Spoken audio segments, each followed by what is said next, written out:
It's witchcraft.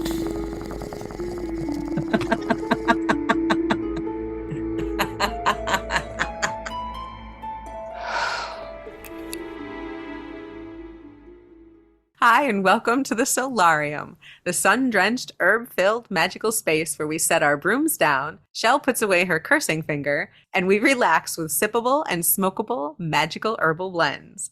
Today we're talking classic pagan books from before 1995. Who said I put my hexing finger away, first of all? Good point. That's a very good point. I should not have assumed that. But, we do try to keep it peaceful here in the Solarium. Hanging out today, I'm Layla. And I'm Chelle, and the hexing finger has been put away. Oh, thank goodness. And today I'm relaxed. It's nice. And it's book reading season. I feel like Thanksgiving is the threshold for book reading season. Is that a thing, or am I just a weirdo? It must be because the stack of books on my desk and next to my bed have gotten to dizzying heights. Actually, my stack of books is like surpassing almost my lamp. So I need to hunker down. But today, we're going to talk about classics. And there's something to be said about classics. Now, speaking of classics, I see you are in your bathrobe. I have been wearing my bathrobe almost all day. It's that kind of day. And so I am sitting here with a classic tea blend of chamomile and mint. Now, I know the name of my tea, but I think it has like a blackberry and raspberry tint to it, amongst other things. We'll go with that for now. The fun part about this tea is that we got them at the same shop. You introduced me when I was out there visiting you in Salem, Massachusetts, to a shop called the Black Cat Curiosity Shop. Love them. Oh my goodness, did I fall in love hard. And the tea, oh, so, so good. I'd like to point out that we are not affiliated with these people. We just love the tea. Yeah. And the funny thing is actually they're a new business. They are a curiosity shop. So I went in there one day on my lunch break from mundane work. You know why? Because I was curious. And I was like, ooh, new store. And then I saw it was like the clouds parted, the sun rays shone down. Ah, and they have like a tea wall. They do. The whole shop is really cool. When you It think is. curiosity shop, it's a curiosity shop. It really is. But like when I saw that they had like handcrafted tea, I was like, oh, Lord Jesus, here we are. These are all handcrafted, hand blended, beautiful. When I look at this tea, it is literal whole chamomile flowers and crushed mint. It's And pretty. it's very pretty. Not only does it taste good here, people, like it's pretty. It's And they're pretty. named after cats that belong to people in the shop. Like the one I have it's called Egyptian cat, and it's named after the very first cat of the shop, Ramses. And it has a picture of beautiful Ramses right on the label. Now, the tea I have currently, actually, I have 5 of them. I ain't lying here, folks. But the one I am currently consuming is called Ocean Cat, and it is very fruity and lovely. But the cat on it looks like my kitty. It's an orange cat. Don't know the story behind the Ocean Cat, my bad. But this is good stuff. I Yeah, love it. Black Cat Curiosity Shop. Fantastic tea, really cool shop. Now, before we started recording, I had an interesting question for you because you had made a statement and I had misheard you, or maybe you misspoke. I don't even remember. But I thought you were smoking your tea.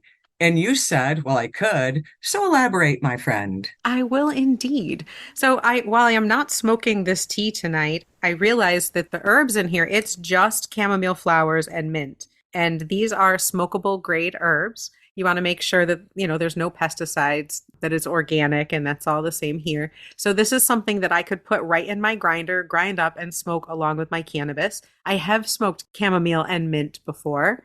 I like it in the morning. It's kind of a nice pick me up in the morning. So yeah, I think I might smoke some of that tea possibly during this episode, and I'll let you know how it tastes. No shit. Right now, I'm smoking a little bit of cherries, which is a new cultivar that we got today. Something I haven't had before. It's a hybrid, like most of them are. And this I'm mixing with a little bit of mullein, because I always put a little bit of that in there, skullcap, blue lotus, and damiana. So very pretty to look at. But I'm going for kind of a relaxing vibe of, sometimes you need to just chill and relax from a long day. And this combination of tea and smokables will probably put me right into a very mellow, relaxing state of mind. So that's good. I found something that I have not found in Massachusetts up until now, and you Ooh, are going to be so jealous that I can't even probably. wait to tell you. What is it? What is it? What is it? Blueberry gelato. Boom. Oh, you Mm. know how I love a gelato. Oh That's the my first thing I said. I'm goodness. like, I have to get this because Layla loves it. The terpenes. Oh my goodness. They usually taste so good. Does it taste good? Hmm. All It right. really, it really does. It really does. And, same thing, going for that relaxing, mellow vibe. I don't know, we just had a holiday here in America, Thanksgiving. It was just the full moon. It was just a full moon. And, as much as it was lovely, it was crazy. Life has been crazy and like mundane work has been crazy. And if you follow us on Instagram, I have been crazy. And my posting has been so erratic over the holiday. It's crazy. I'm sorry, folks. It's like chill and relax is the vibe that needed. That's right. Yeah, we're just hanging out. We're just chilling. We have these books, and the two books that I read to review for this episode were Drawing Down the Moon by Margot Adler and The Spiral Dance by Starhawk. I haven't read them in a very long time, and I was a little nervous to dive back into them, but they were fantastic, and it was really nice to have time to just set aside and read for a while. I was actually kind of, I don't want to say taken aback, but a little bit when you told me your choices because shit, it has to have been a good 25 years since I've read Drawing Down the Moon, like to the point where I feel like I forgot about the book until you mentioned it. And that led me to something we'll talk about in a minute. Such great, great, great books that shouldn't be forgotten because they still to this day have great value and great information in them. Oh my gosh. Just the other day, I was on Facebook and I saw someone recommend the spiral dance. And I think I saw it in a Reddit thread too, just last week. So people are still recommending these books. I read the 1979 version of both of them, but I do know that they have undergone a couple different updates. So what did you read? What have you got over there? Now, I picked two books that not only are classics, but these are books that were kind of foundations for me. First book I ever read, the first book that kind of was that aha moment for me. Of course, Power of the Witch, Laurie Cabot. And then, as you know, I've spent many, many years doing the herb thing, the incense and all the herby things I've done.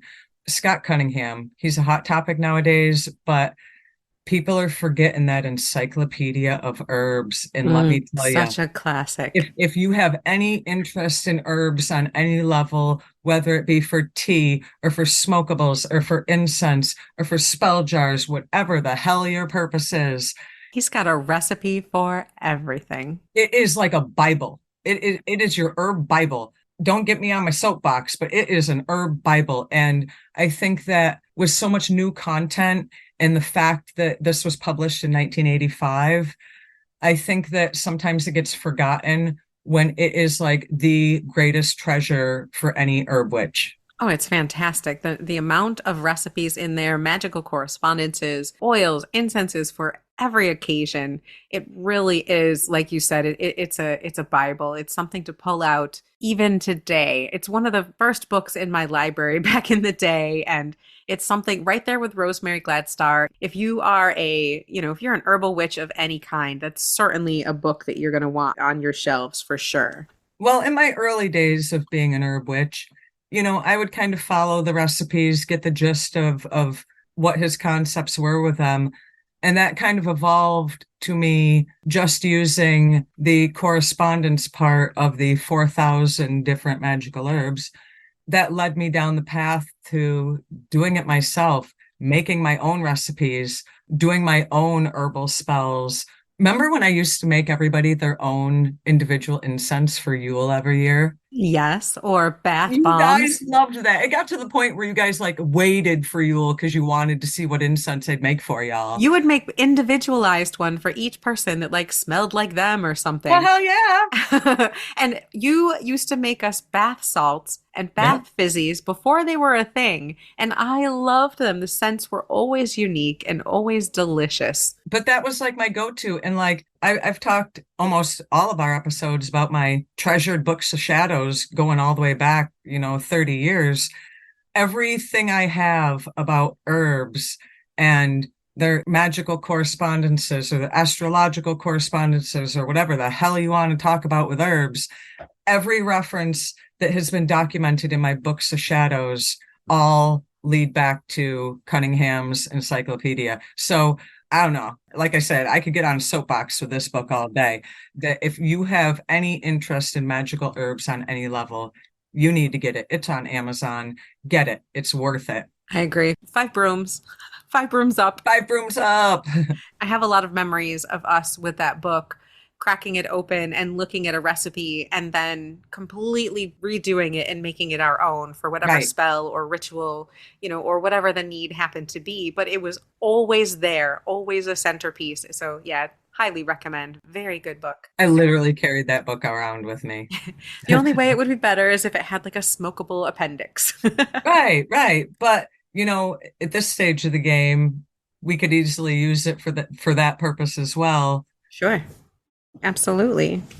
But, Laurie Cabot, Power of the Witch, the very first line of this book, this has been ingrained in me literally since I read it for the very first time in 1994. Certain things are everlasting, and magic is one of them. What do you say to that? Well, she was the official witch of Salem for a reason. She still is, She right? still is. She's the official witch of Salem for a reason. Right, right. And that book and how she laid things out and related it to her personal experiences, she made you feel like you could do it too. You know what I mean? I don't want to call it a guidebook per se, but it was like kind of like a guidebook almost to lead you down a path that was just awesome. And she just, I don't know, maybe I just resonated with her writing style. I don't know, but like that book, that was it, man. That was it. I still have my damn original copy from 90s. I think the book was officially published for the first time in 1990. If I had lost the current copy I had, I would go out and buy it just to make sure I had it.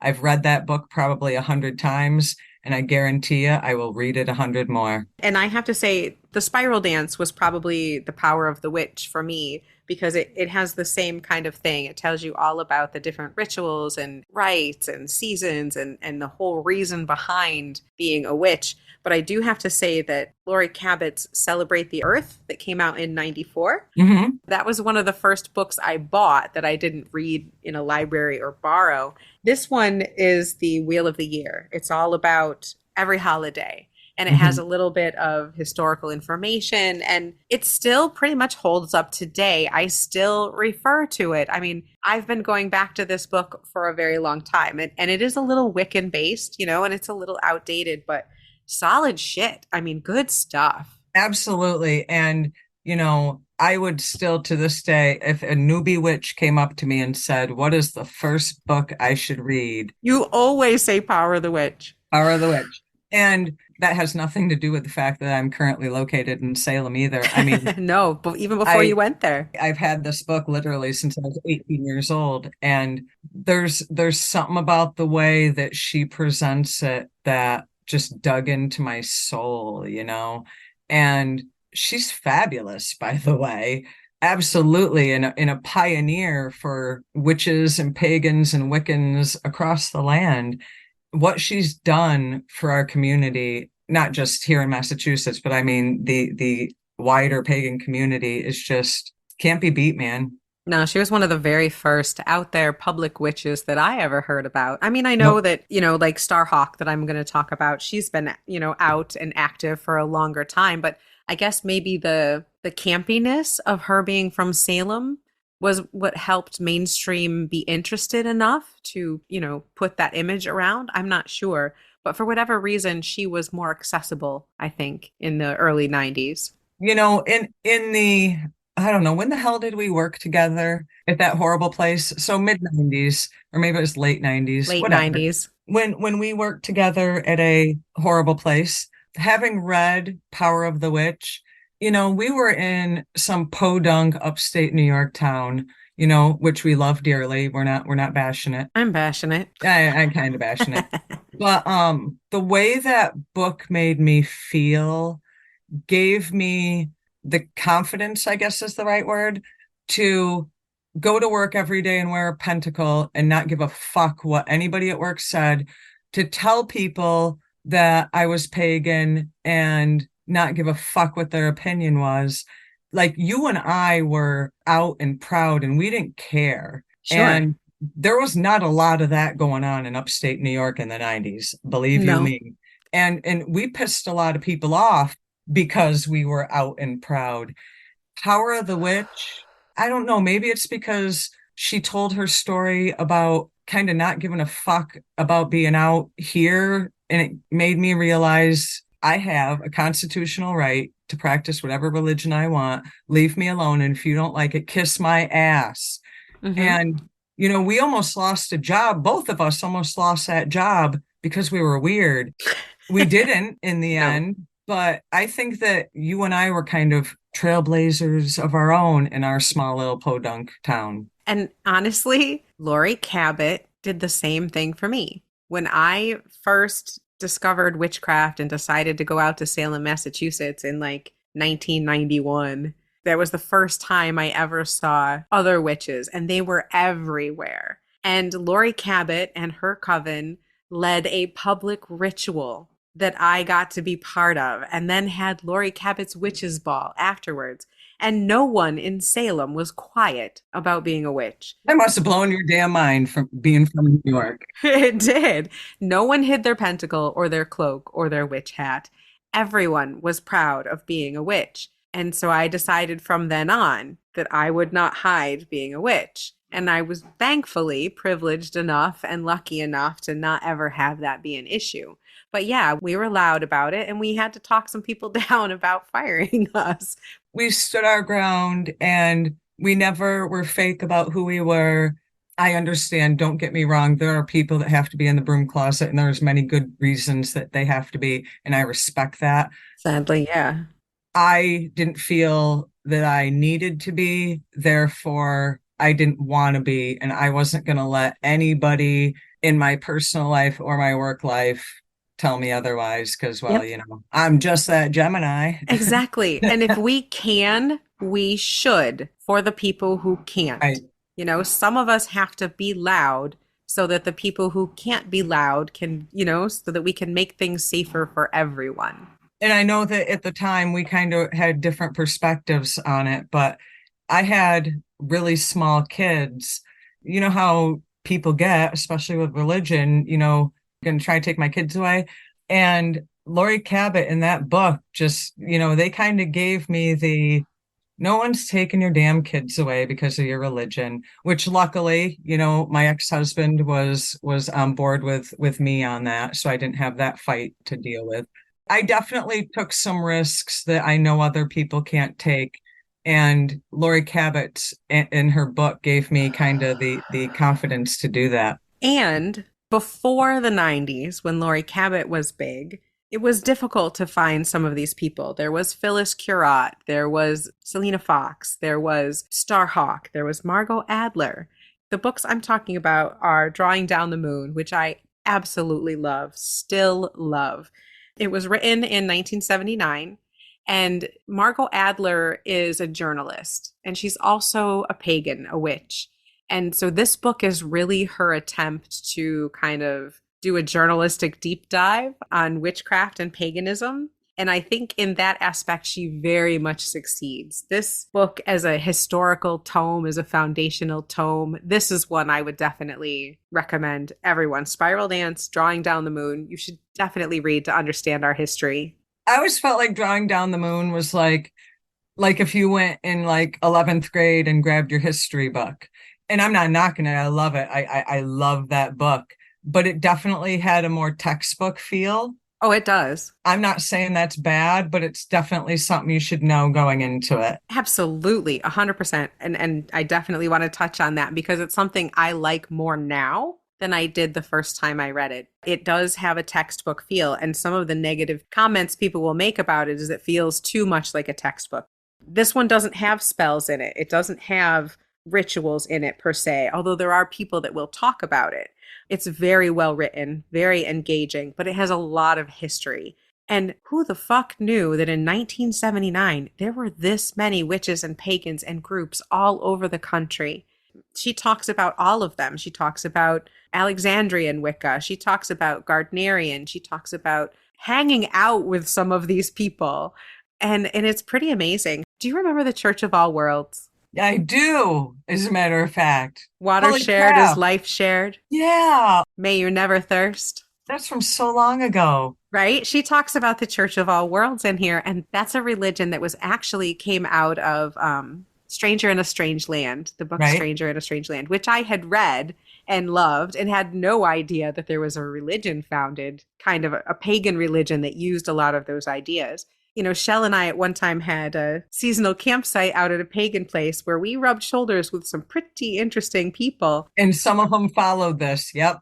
There was an entire group called the Church of All Worlds, Yeah. CAW, that were there all the time. And I can remember being in the hot tub naked with a bunch of people, and someone would cup fresh water in their hands and share it with the person next to them and Yep. say, water shared is life shared. May you never thirst. Yep.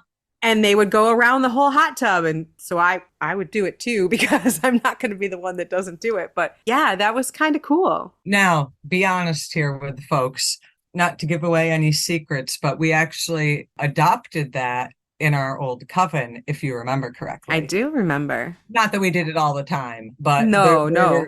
there were occasions where we plugged that into certain rituals. It's a fantastic saying. It's a beautiful idea, and the hook is fabulous. Anyway, so she talked. This is a good guide back in the day. This is basically what Magagora Magica is now, and you talk about it, you love it. Witchvox. This is like what Witchvox before the computer. This was your guide. There's how to get in touch with these groups and all sorts of information like that. A lot of resources, obviously out of date, but it has been updated. It was I was going to say, updated. when didn't you say it was updated? And do you know the last time it was by chance? Yes, and yes. It was updated the first time in 1986, 1996, and then recently in 2006. 2006 was not as recent as we'd like it to be, by the way. I know. But Adler did comment, both of these authors actually, when they did their updates, did comment about how things have changed. I mean, they're very female centric, spiral dance more than drawing down the moon. I mean, they're very empowering for me. I am a white, heterosexual, middle class female. And so for me, these were like super empowering because women were not part of religion. You know, sexuality was not a thing to be enjoyed or revered. And so these were revelatory to me, and I thought they were absolutely phenomenal. But times and thoughts have changed a little bit. And so they have been updated to be more inclusive and be more aligned with modern thinking. And the authors both were really good about acknowledging where they had gone wrong or what they could have done better. So I think that's really cool. Talk to me and the people a little bit more about the spiral dance specifically. Ah, the spiral dance. All right. Looking classic, by the way. If you want a historical tome that tells you about witchcraft and magic, but also gives you exercises and rituals and spells, then the spiral dance is for you. I love a good book that's like half reading and half workbook type stuff. Engage me. Yes. That's what I love about these books. Engage me. So, whereas Drawing Down the Moon is very much a historical tome and still fabulous, has a lot of theory and ideas and just really good magic in it, the Spiral Dance is a little easier to read and has a lot more meat to it, I guess, of things to do if that's what you're interested in. A lot of try-its. Very much a lot of try-its. Yes. I know that we're not talking about it today, obviously, but I compare Spiral Dance and kind of a little bit the Power of the Witch, kind of like Buckland's big blue book. Because with Buckland's book, you're doing half information and then half like, I don't want to call them exercises, that's like the wrong word, Yeah. but like try it, that was what got me liking spiral dance way back in the day was that you read a little bit and then why don't you give this a go? Read a little bit more and try this. I kind of like that. Give me a hands-on portion as I go. Yes. Oh, yeah. And while it is kind of academic, it's very hands-on. And okay, side note, I am a little high, but so side note, so Starhawk had trouble publishing this book. Nobody Why? wanted to touch it. Well, it was 1979. It was 1979, and so when she did actually get it published to celebrate, she and her friends staged a public celebration on Samhain, and they did a whole spiral dance. Ooh, I Yeah, wish I kind was of cool, there. right? I would have done it with them. And the cool part about that is that whole group that did that became the beginnings of the Reclaiming Collective, which is the ecological group and that Right, Starhawk is part of. And they right. do a spiral dance ritual now every year, which is very cool. And that got me thinking, one of the last times that I led a ritual in community, You made us do a spiral dance most of the time in community when we would do a spiral dance, how would it end? in chaos because people like me have two left feet and be tripping over my damn self. Exactly. So when we decided that we were going to do a spiral dance as part of the ritual, I knew I had to freaking do it perfectly. So doing it for a small group like our coven was easy. Yeah, do it for 100 people. That's real easy. Not. Do it for 100, people, very much not easy. So our community would always spiral in pretty well and have a lot of fun, but spiraling out was the hard part. It's like herding cats, man. Herding It cats. really is. So I was super, super proud. I spiraled everyone in and spiraled everyone right back out. And it felt really awesome. It was great. I was so proud of myself that it had not fallen into chaos. You are the dungeon master. What can I say? Yay. Yeah. Pied Piper Layla getting everyone going around in a spiral. Hey, Layla, guess what? Guess what? What? I got a secret. What's your secret, Shell? Now you can't tell anybody. Okay. I'll keep my lips shut. Everybody who's out there listening, come in close, be quiet, don't tell anybody. But we have an event coming up. Tell them about it, Layla. Tell them. Tell them. Well, Shell and I are very excited to announce that we have been accepted as presenters to next year's Sacred Space Conference happening in Townsend, Maryland. And damn, I am super excited about this. I'm loving all the other presenters. I'm loving the workshops. I cannot wait to go. I just want to point out here that I feel like this is a full circle moment. Way back about 25 years ago, one of the first places we ever presented at was at a pagan conference down in the Washington, D.C. area called Meet Me and Blessed Be in D.C. Swap that. Blessed be and meet me in DC. Yeah, that. And because we're basically going down to the same area, I feel so full circle moment. I love it. Laura Tempest Zakroff is one of the presenters. I mean, Jason Mankey. There are so many. The list is phenomenal, and you can find out the list of all the presenters, Including us. including us, all the information at sacredspacefoundation.org. And this will be at the end of March in 2024. And oh my God, Layla, I'm really looking forward to the festival season next year, both the ones that we'll be presenting at, the ones that we'll be attending. I know we haven't gotten into a lot of festivals in this particular episode, but I will link a couple in the show notes and we will for sure talk about more coming up. So registration is currently open for the Sacred Space Conference, and I will put a link in the show notes. But if that's something that you want to go to, this is an indoor conference. I do highly recommend them, whether it's indoor or a camping conference, just the variety of workshops that you get to go to, the hands-on rituals and meditations. unforgettable experiences. That's the only thing I can say. Check your local area for events and workshops and things like that. And like I said, we will talk about and review a few more in the Solarium just so you can know what to look for. Or if you have gone to events and in festivals and want to point them out to us, shoot us an email.